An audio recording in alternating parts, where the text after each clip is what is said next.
मराठा आंदोलक मनोज जरांगे पाटील यांची आज महत्त्वाची पत्रकार परिषद आहे। जरांगेंच्या हत्येचा कट उघड झाल्यानंतर जरांगे आज काय बोलणार याकडे लक्ष आहे। बीड जिल्ह्यातील गेवराईमधून हत्येच्या कटा प्रकरणात 2 संशयितांना ताब्यात घेतलं गेलंय।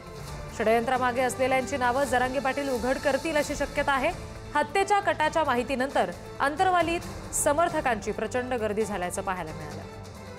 आणखी तपशील घेऊयात प्रतिनिधी गौरव साळी यांच्याकडून। गौरव, पत्रकार परिषद किती वाजता आहे जरांगेंची? आणि दुसरं म्हणजे अंतरवालीत सध्या त्यांचे समर्थक आलेत असं समजतंय, त्या पार्श्वभूमीवर अंतरवालीत काय वातावरण?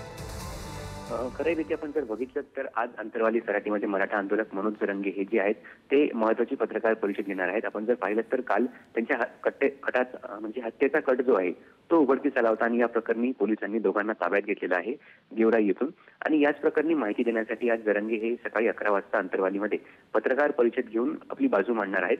तर आपण बघितलं तर मनोज जरांगे यांची जी काल बातमी व्हायरल झाली, बातमी समोर आली की त्यांना मारण्याचा कट रचला जात आहे, त्यानंतर जरांगे समर्थकांनी अंतरवाली सराटीत काल रात्री प्रचंड संख्येने गर्दी केली होती आणि राज्यभरातून मोठ्या संख्येने जरांगे समर्थक हे अंतरवालीत येत होते आणि जरांगेंची भेट घेऊन त्यांच्या तब्येतीची त्याचबरोबर त्यांची चौकशी करताना पाहायला मिळालं। त्यानंतर आज सकाळी 11 वाजता जरांगे यांची पत्रकार परिषद सुरू होईल आणि या दरम्यान ते कोणावर निशाणा साधणार, कोणावर टीका करणार हे पाहणं महत्त्वाचं असेल।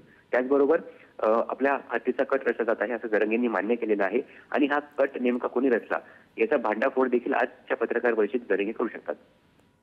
जी, धन्यवाद सगळ्या माहितीसाठी गौरव।